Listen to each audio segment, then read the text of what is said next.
નૈતિક ફરજ છે. હા, નૈતિક ફરજ છે. જેણે આપણું કર્યું છે એના માટે કંઈક આપણે કરવું જોઈએ. અને એકદમ દેશી ભાષામાં કહું તો આપણે કઈ નવાઈ કરતા નથી એમાં, કદાચ આપીએ તો.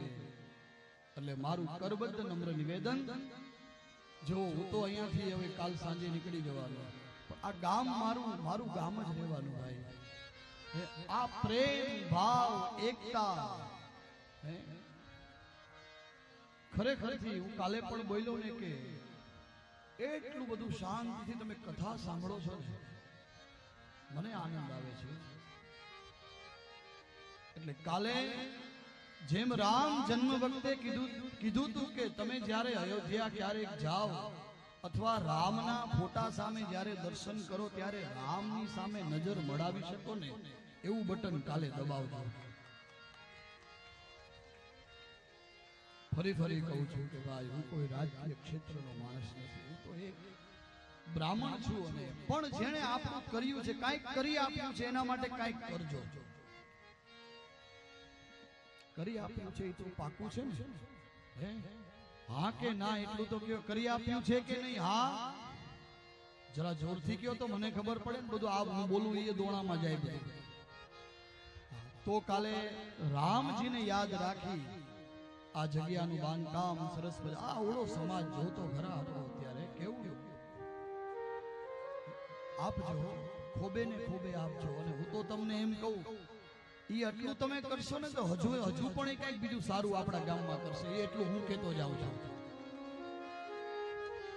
ખરા હૃદયથી.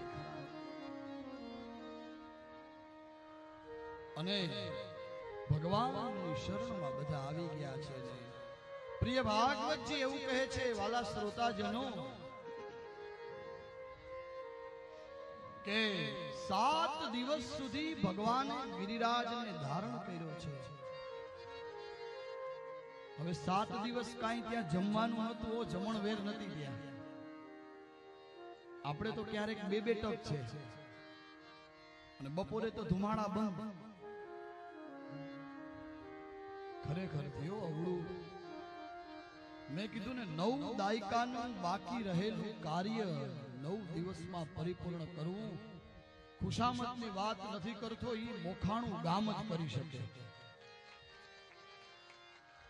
બહુ અઘરું છે બાપા. સત્યનારાયણની પૂજા કરવી હોય ને તો એ મહિનાથી પહેલા અમારે મુંબઈમાં તૈયારી થાય, આમંત્રણ આવી જાય. શાસ્ત્રીજી આ દિવસે કથા કરવાની છે સત્યનારાયણ ભગવાનની. ભગીરથ આ પરમારથનું કાર્ય કર્યું છે.